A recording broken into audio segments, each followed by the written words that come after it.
Hey, y'all, happy Monday. Welcome to another live episode of Tech Backstage. I am joined today by Girish Redekar, co-founder at Sprinto. Girish, how you doing today? I'm good. Thanks for having me, Eddie.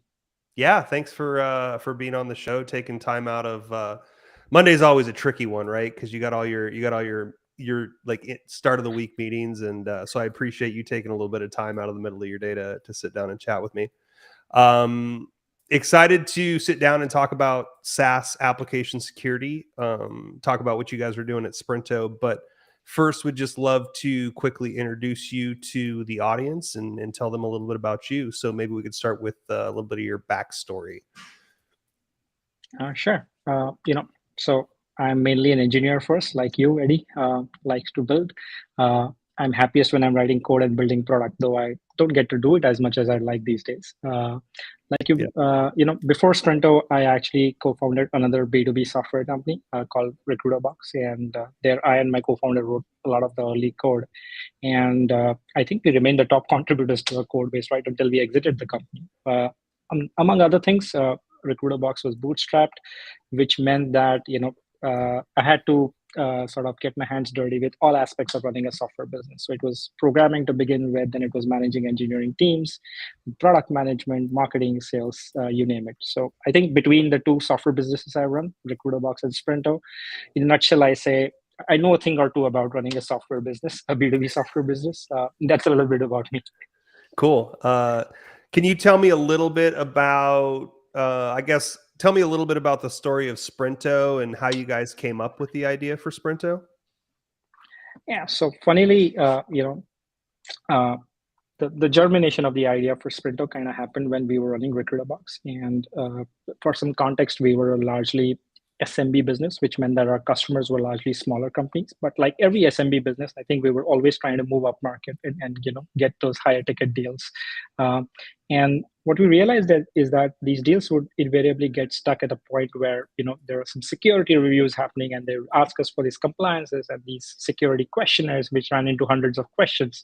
And as a scrappy bootstrap SaaS company, we kicked the can down the road for as long as possible about not wanting to do something about this with very few resources to throw out of it. But at some point, we actually bit the bullet and decided to go through the compliance. And long story short is that our experience was extremely painful. I think a few months and a few tens of thousands of dollars down the drain, we realized that this is not what we signed up for.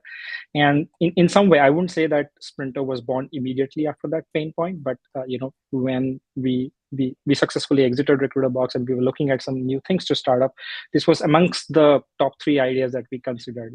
Having gone through that pain personally, so that was kind of the germination of Sprinter.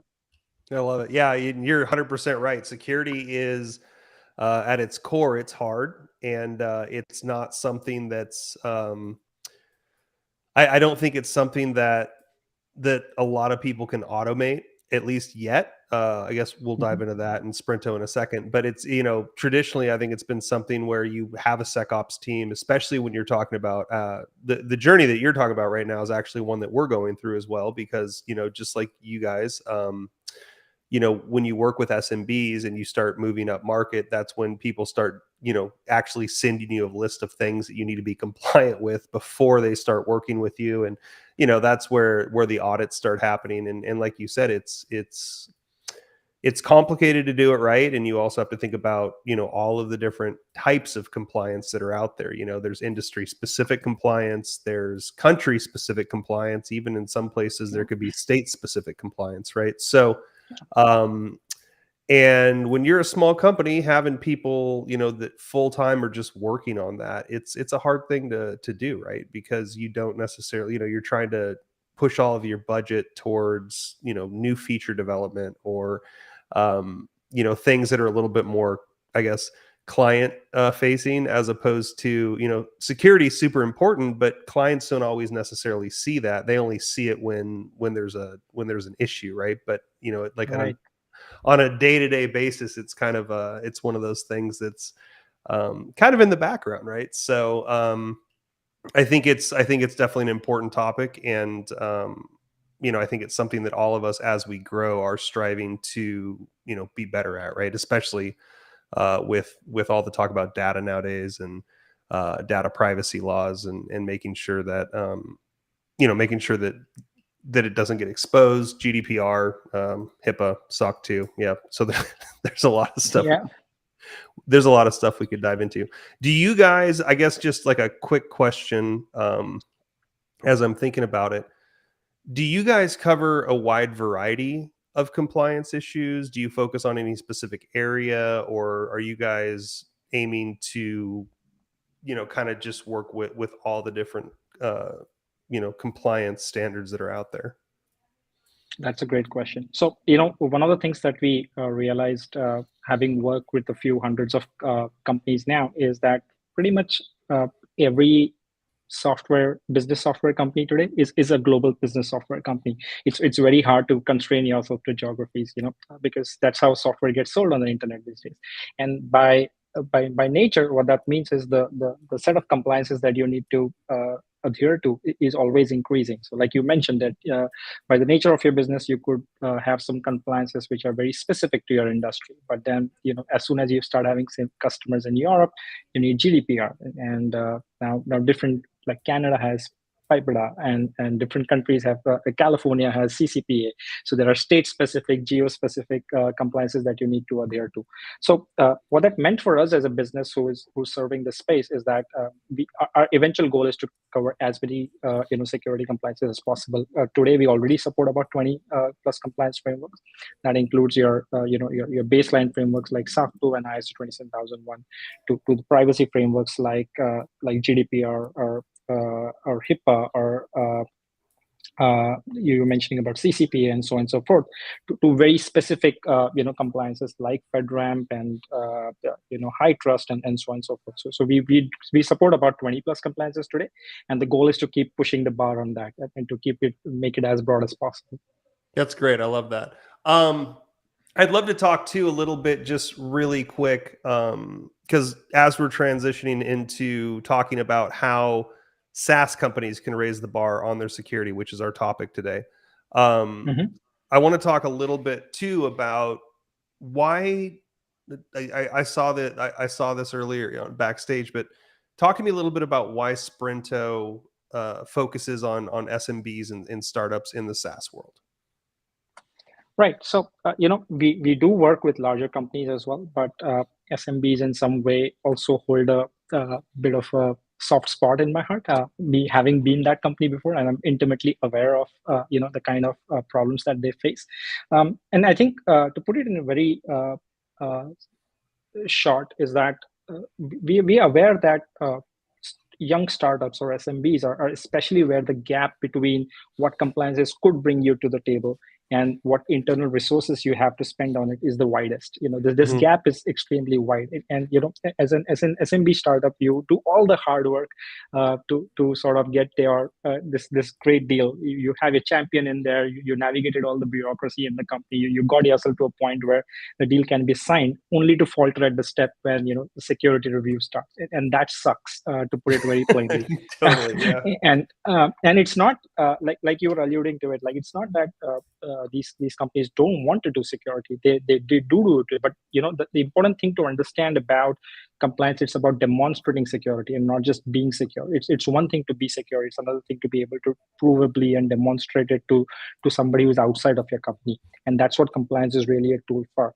And I think the fact that startups falter often at this stage, it is something that's that really sucks, and we really wanted to solve that problem. The way we look at this is that we would like to level the playing field, so that young startups and more established companies are fighting for the same deal by the virtue of their product, rather than something that's just locked out away for you because you don't have the right expertise or the resources to throw at it. Then it becomes like a fair battle between products and the features and what it really brings to the table. Yeah, no, I 100% agree. What are some of the things that you think cause smaller businesses like startups and SMBs to fail at this stage? Is it implementation? Is it not knowing, the specifics of certain compliance standards? What do you think some of the challenges are that some of these businesses are facing that cause them to fail? So honestly, there are two main gaps. There is an expertise gap at the end of the day, right? The fact is that compliances require you to understand the frameworks, and they are not exactly written in a human-friendly manner. There's a lot of Yep. jargon out there, and Yeah. as an engineer, it usually comes down to you to map what you do in the company on the ground to what these compliances mean. And you might be doing a bunch of those things already, but mapping it to what those compliances and the auditors want is a job in itself. And there is basically an expertise gap over there.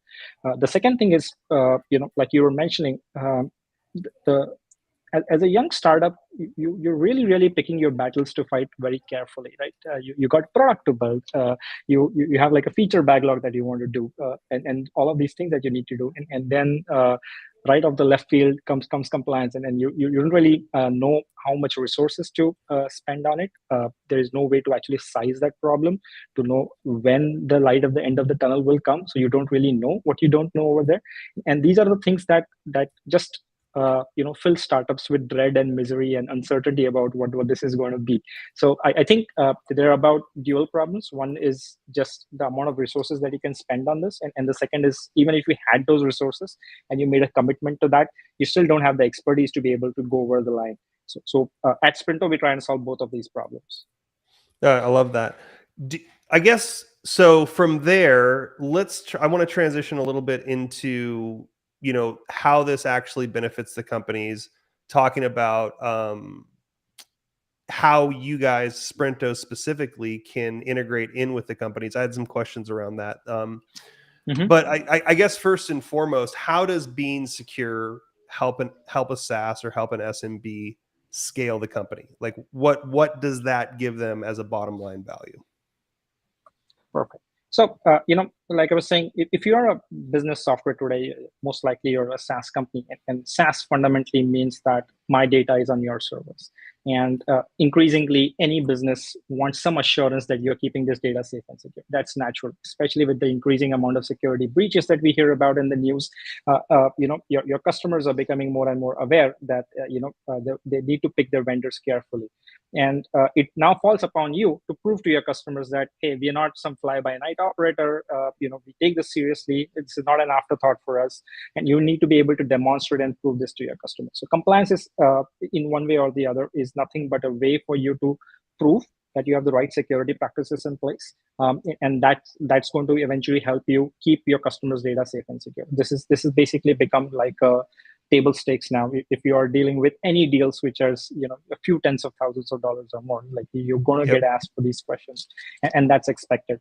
And so this is what compliance really brings you to the table. It allows you to look more formidable. At the end of the day, as you go with larger and larger deals, the thing you learn about enterprise is that the first thing you learn about enterprise sales is that they're risk averse. They want to deal with people who are formidable, who are not going to disappear tomorrow, or who are not going to take the data and run away about it. And this is one of the many things that you might have to do to prove that you take this seriously. This is not an afterthought for you, and you're able to demonstrate and prove the fact that you're security compliant. So the real value that compliance really brings for you on the table is that it makes you look like you are serious about this, and you can actually do what it takes to deliver the solution. Yeah, no, I love that. And I want to dive into the enterprise deal piece in a second, because I think we're all hunting for the enterprise deals. They're kind of like the whales that are just out there that you're just hoping you land one or two, right? But first question I had was actually circling back to actually talking about how Sprinto helps businesses with security. So talk to me a little bit about the implementation of Sprinto. How do you guys integrate with SaaS infrastructure in not just necessarily on the code side, because I have to imagine that there's other pieces to being a secure company that like keeping your cloud documents safe and stuff like that too, right? So talk to me a little bit about how Sprinto integrates into a company's ecosystem, and how you guys are able to go, from a company that doesn't necessarily have any security compliance to being secure while using Sprinto. Perfect. So, just to take a step back and think about what compliances really want you to do. They're nothing but like a prescription for or a framework for how you can run various security practices. And somebody has sat down and holistically thought about these things, right? Hey, this is what you need to do when you're managing access to various critical systems. This is how you should make changes safely and securely. This is what you should do when you're onboarding employees or offboarding employees. This is what you should do to communicate to your employees about the security practices that you have, and so on and so forth. So compliance is nothing but like a codified way of saying that these are some baseline things that you can do to set a security program. Now, let's forget Sprinto for a moment. Like, what would you do as a company in order to put these security practices in place? What you typically have to do, security for the large part is not a cat and mouse game about hunting, but it's actually about having the right processes and the discipline and doing things over and over again. So when you follow a process, a certain way of actually deploying code to your server, when you do tests, when you look for vulnerabilities, when you do some things, etc., that's a process. And that's actually what makes you more secure, rather than, we usually tend to think about security as this battle between somebody's hacking you and you're not. But for the most part, security is actually about having the right discipline and processes in place. Now, fundamentally, what Sprinto does is we integrate with systems that modern SaaS companies tend to use. That's your cloud infrastructure, let's say AWS or Google Cloud or Azure. We'll integrate with that. We'll make sure that you're setting up your, your firewalls and your VPCs and your things in a certain manner, and ensuring that we bubble things up when they're not in the way they're supposed to be. We'll integrate with your code repositories and make sure that you're fixing vulnerabilities in them. You're making sure that you have your code repository set up in a manner where any change that goes to production, it goes through some peer reviews before it actually goes into production, and so on and so forth. These are basic change management practices that will help you. We'll integrate with other systems that you might have, like G Suite or Salesforce or anything else that you might be using, and make sure that when employees join your company or they leave your company, access to these systems is safely and securely guarded, and they're given access in a certain manner, and the access is removed when they leave your company, and so on and so forth. So what Sprinto fundamentally does is that we integrate with tools that you already use as a company, whether it's your HRMS system, your email system, your cloud provider, and other systems, and we help you automate the monitoring of security practices on these things and tell you where the gaps are, so that no human is sort of keeping tabs on hundreds of these practices, and a tool is doing that job for you, which is 90% of the legwork that happens in security and compliance. Right. It's about, it's first about identifying it, and then basically, we still have to go in and actually implement it ourselves, but we have kind of that checklist. Like, you integrate with our, all of our systems, and you say, hey, you need to do this, and this.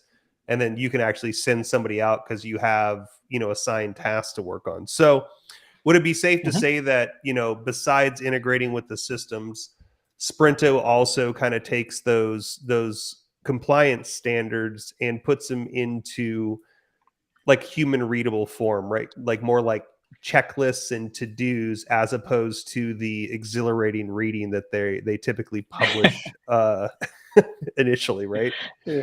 Yeah, absolutely. So, let's put ourselves in the shoes of an engineer who's typically tasked with running these things, right? Like the compliance requirement will say something like, hey, you need to run a change management process, and there has to be a change request proposal and a change request approval, and something like that. Well, what it really means on the ground for you is that, hey, you need to enforce peer reviews or for changes to your master branch. So this is something that an engineer understands. That's what compliance needs. And the mapping between these two is something that Sprinto brings out of the box as well. So we translate what compliances mean to what it means on the ground for you as somebody who's actually implementing this, and to simple to understand tactical things that you can actually very objectively do, rather than wondering about what the hell am I supposed to do over here with this. So Totally. that's something that Sprinto also does. Yeah. Yeah, I love that. And then, so from your side at Sprinto, talk to me a little bit about, I'm interested here to understand, like, how big of a team do you guys have managing just how big of a team do you guys have in general? But just, I'm interested to understand how many people it takes to typically handle, all of these different compliance standards, make sure they get in the system in Sprinto, and that people on your side are keeping your compliance standards up to date with potential new releases or additions to compliance standards. Like, how many people does that take on a day-to-day basis? Right. So it's a lot of hard work. We are a 100+ team today, and we grew pretty fast to that number in little over, I think, 15 months or so. Wow. Yeah, so that happened fairly quickly. And internally we do have a team. We call it the Compliance Center of Excellence, and the idea of this team is to sort of be at the forefront of what it really takes. Like every time we tackle a new compliance, or we are tackling changes to existing compliances, to make sure that we understand exactly what those things mean, better than the auditors. So eventually going to audit those things, and we understand those things. We sort of fingerprint them into making sure that they are correctly implemented inside of the product, answer any questions that people might have about these things, also map the various scenarios in which these things are. Like the compliance might say one thing, but you implement the same thing in a context of a SaaS company versus, let's say, a services company versus a slightly different company. It has very different connotations depending on the context.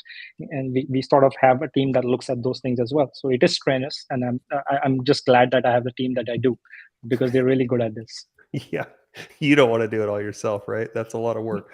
Yeah. You mentioned something that I found interesting just a second ago, but I think, for those that aren't aware, to actually be compliant, you have to actually go through an auditing process every so often, and it depends on which standards you're looking at. But a lot of the ones that I read are at least once a year, or every 3 to 6 months, somewhere around there. I guess this is me wanting to understand a little bit more about your company infrastructure, but do you guys do audits yourself? Do you bring in auditors to audit the work that you guys do for your clients? How does the auditing process work with Sprinto? That's a great question. So, like you said, some of these compliances do involve an audit, and that's what really brings the credibility to the compliance. The fact that it's a third party who is evaluating you and making sure that you have the right things in place. And what that also means is that it's important for the auditors to be independent from whoever is actually helping you be compliant. So we maintain the sanctity of that. So while we have partnerships with audit firms who actually do these audits, and we work closely with them to understand what they expect of the companies that they are auditing in terms of the security practices they need to follow, we do maintain independence from them. So we don't want our customers to now think about, hey, how do I pick an auditor, and so on and so forth. So we do that job of helping our customers connect with auditors. We have a network of auditors that we work with, and we make sure that all the auditors get all the information they need in order to conduct the audit from Sprinto directly, so that there is no out of band communication required between the auditor and the customer, where the customers again exposed to jargon and things that they may not understand, and so on and so forth. So we sort of software enable the whole thing. But yes, we do work with auditors on the other side as well, while maintaining independence from them. Yeah. So you guys, I think, very firmly are on the implementation side, right? You're on the enablement and implementation side. And like you said, an auditing process actually has to be kind of a impartial third party who doesn't have any ties to the company or the company that's helping implement. How do you guys interface with auditors on behalf of your clients when it comes time for the auditing process? Do you provide documentation? How does that process work typically? Right. So a lot of work actually happens even before a customer goes to the auditor. So there's a lot of upfront work where we work with each audit partner. We understand how they typically like to conduct audits, because it turns out that each auditors can have their own idiosyncratic processes about how they do these things, and they want to sort of run it in a certain manner. They have internal processes that are set up in that manner. So we work very closely with auditors to understand.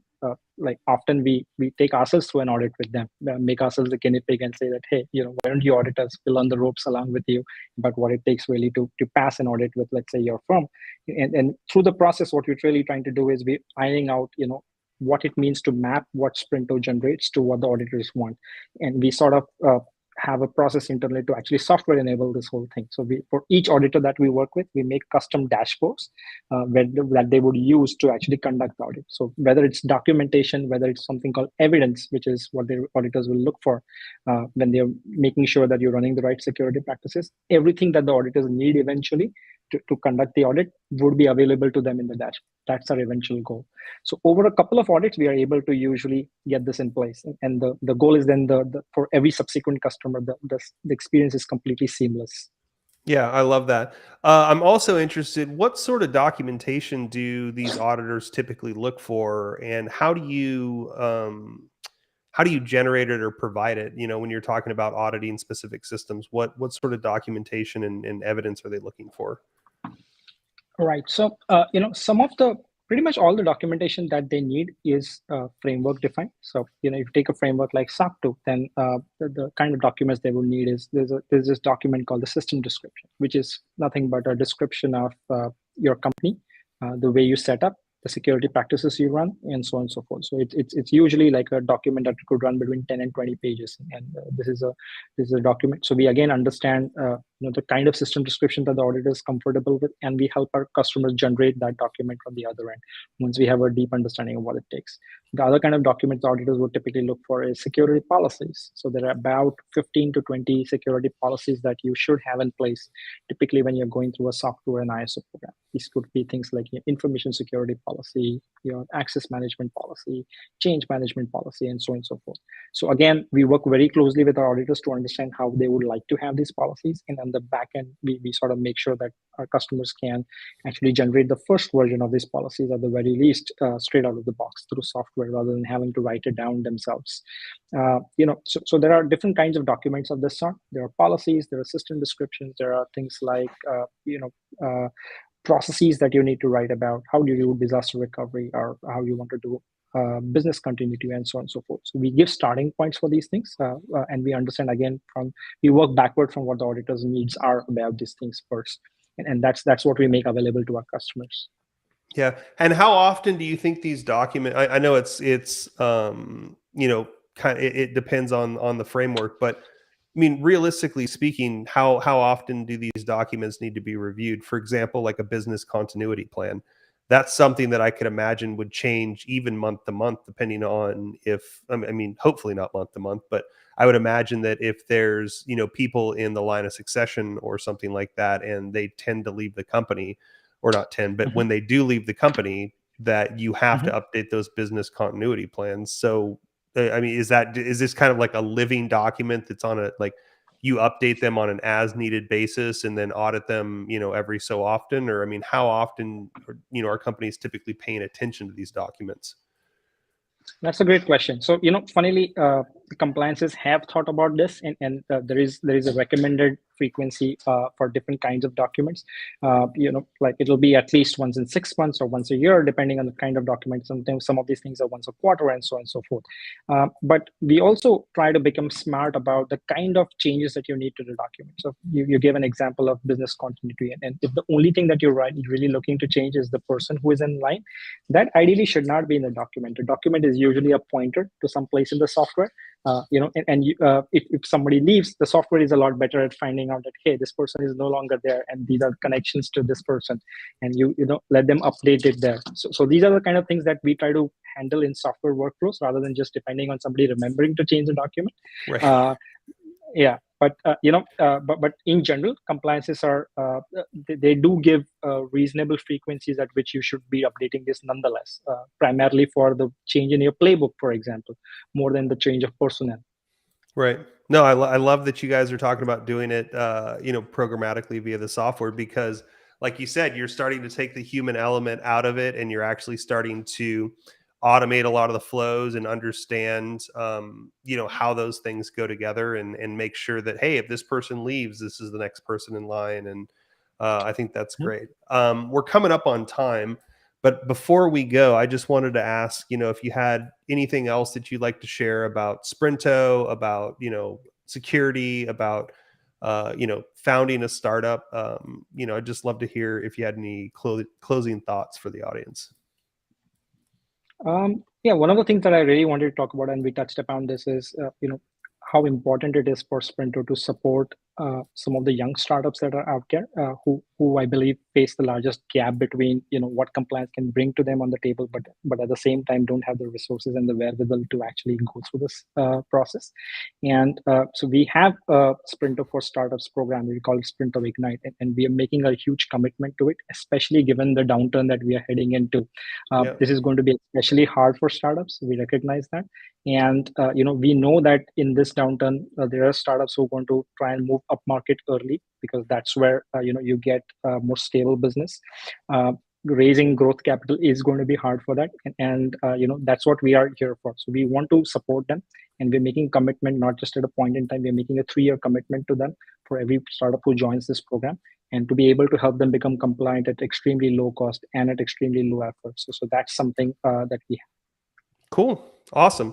Well, Girish, I appreciate you sitting down and taking the time to chat with me today. I love what you guys are doing at Sprinto.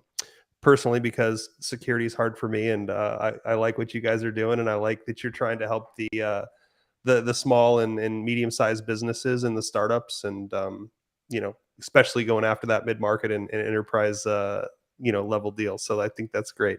Carlos, do you have any announcements? I know I just threw a curveball at you, but do you have any announcements before we go off air? Well, yeah. Well, first of all, thank you, Girish. And well, yeah, we're working on rescheduling this week's conversation for Thursday conversation for Wednesday. So please, folks, stay tuned on our website and of course through all the social media channels that we have, right, for any updates on these changes. But anyway, what we're really doing is looking forward to the conversation with Ava Connolly, the head data engineer at Arrive Logistics. So most likely it's going to be on Wednesday at the same time as ever, 12 p.m. Pacific. But again, stay tuned at techbackstage.live for any changes that might be deemed as necessary. But still, we're going to have Ava right here on the show. So stay tuned, be here, and be square. Thank you, Girish. Thank you, Eddie, as well. Thanks, Carlos. Thanks, Girish. Have a good day. You too. Thanks. Bye. Bye.